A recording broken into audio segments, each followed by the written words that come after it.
Hi there, here is Danny. On the first episode about pedaling efficiency, you've been guessing 6 pedaling mistakes I showed you on that episode. And I promised to show you 4 drills for improving pedaling efficiency. Very important note, it is not all about simply having high cadence all the time.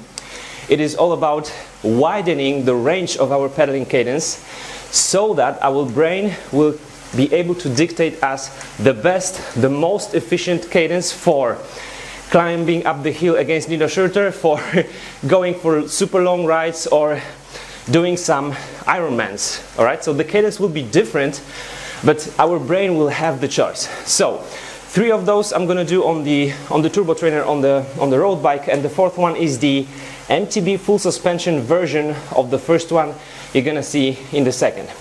So simply just ride comfortably, and this is the drill you can do during your tempo rides, endurance rides, not recovery rides, and not super intensive interval rides.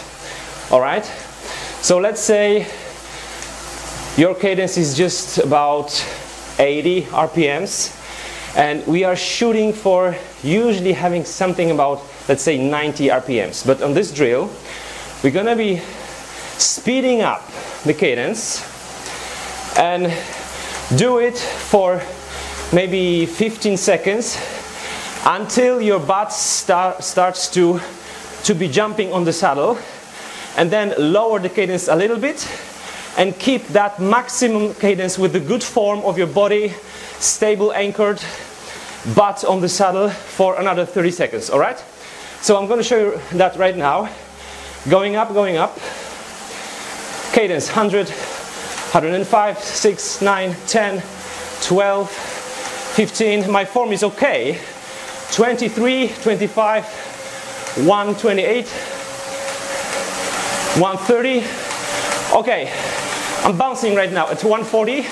So going a little bit down to 130 and keeping that for 20 seconds. Okay, let's say we've passed 20 seconds, go down and do recovery. Important question, why do we start bouncing at higher cadence? It's because our brain is not capable at that speed to be engaging and disengaging different muscle groups. So our pedal stroke through the whole stroke is getting more smooth and efficient if we will be able to ride like really steady over 130, 150, 200 RPMs.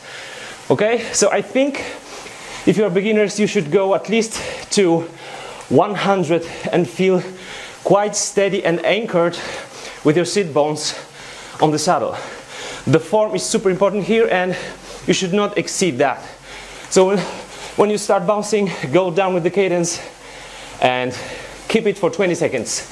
And do such intervals maybe 3-4 times during 1 hour or 2 hour rides. Once or twice a week. Twice a week would be ideal if you're the beginner. Make sure you have good form, no problems with the legs, with the knees, no pain, then you can do it. Now the exercise number 2. Let's ride at just about 90 RPMs. Just about 90.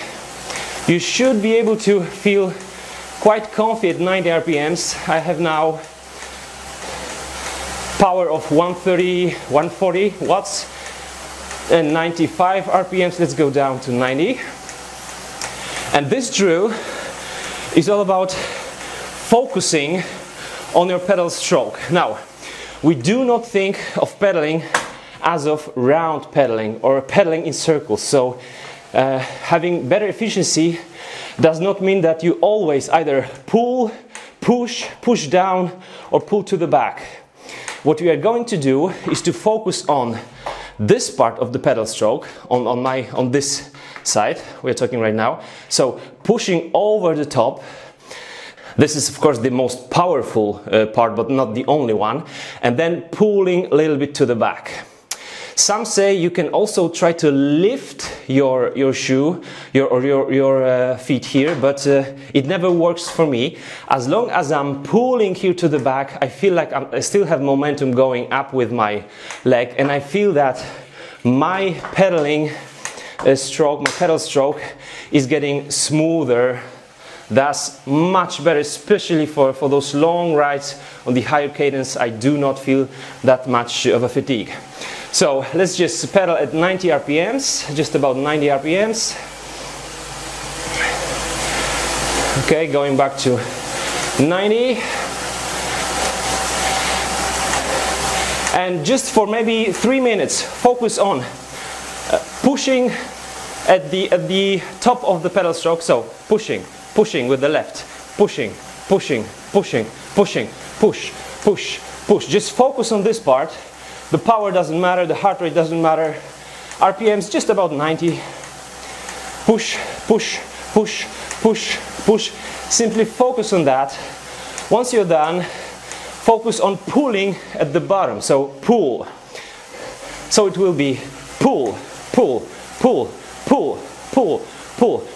Now you can draw the attention to your right leg, because I was talking about the left one. Now the right one, and push for 1 or 2 minutes, and then pull. So this is just a matter of focus, of your focus, and once you get it, you will need to do it regularly for some weeks. You will feel that your pedal stroke is no longer like that, but much more smooth, like that. You can hear the difference? Not really smooth, smooth. So that was the second drill, and the third drill you can do also during your tempo rides or endurance rides. You simply ride as always. Maybe you are riding with the cadence of 79 or 80 RPMs. So what you're gonna do with this drill, go up for just a couple of RPMs. Maybe you change the gear to the lower one and keep it like that. If between these two gears there is like 10 RPMs difference, it can be too much, then try to put the lower gear and slow down the speed of your bike a little bit. So maybe 2 miles slower in terms of the bike speed and 3 RPMs higher in terms of your pedaling speed, so cadence. And do that just for as long as you can, maybe 10 minutes, maybe 20 minutes. 2 or 3 RPMs shouldn't be too much of a difference, and it will give you that range. It will let you to learn, to teach your muscles, your brain, to engage and disengage the muscle fibers at the right moment. So these are the 3, and the 4th one will be done outdoors, of course. It's for full suspension bike owners, because it will be the extreme version of the first one I showed you guys. So I'm saying just bye-bye, and those who want to try it on the mountain bikes, it will really smoothen your pedal stroke. Look at the pro riders, mountain bike riders, Tour de France riders. The best ones have always higher cadence. Don't focus on having higher cadence, focus on having the range, the wider range, and your brain will tell you what to do during the race. During the race, you simply listen to your brain. Now you are teaching the brain. Thanks for watching. See you soon. Bye-bye. And now it's time for the last exercise. As you can see, I'm already warmed up. My GoPro camera is looking right at the damper, and so we'll see everything, every single motion on the damper. That means how smooth my pedal stroke is. And also now we're gonna do the highest cadence I can ever make on the full suspension bike. It will be much higher than I can do on the hardtail or just a rigid road bike. Let's see how it goes.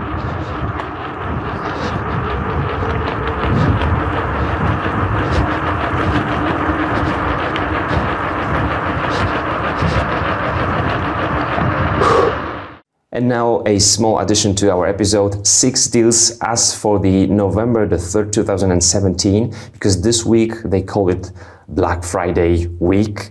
It's not only Friday, but a week, or actually a couple of weeks, with some good deals. The links are in the description. These are my affiliate links. And we've got some really cool stuff. So just very shortly, SRAM GX Eagle 12 speed, the newest one. It's not a discount. They are not just like cleaning the warehouse. This is the new stuff, and this is the cheapest 12-speed MTB group set for 372 euros, or about $400. Good price. This is really good price. Free delivery on many countries. The next one is the Stages Power Meter. I'm not sure whether it is still there while you are watching this episode, but we've got still 170 and 172.5 crank arms length available, $512. Really good one. The third one, entry-level road bike on Shimano Sora 9-speed with carbon high modulus, carbon bladed fork and alloy steer, aluminum butted frame. Cool stuff, 500 euros. Good price. And the fourth one is Garmin Edge 1000, 312 euros or $350. Good price. Super handy when you are traveling, but also all the features you need for advanced training are there. The fifth one is the Tax Vortex Smart Trainer, 350 euros. That's the same chassis as I have on my Bushido, but with some batteries, and you don't need batteries. You've got, you've got the cable to plug in, and you can connect this one to TrainerRoad, Beagle, and other training software. So this is good price. And finally, Deda Parabolica aero bars. You've got the straight one for 23 euros and J band, S band for 65 euros. Alloy ones, good price. So I do recommend. Thanks for watching. See you soon. Bye bye.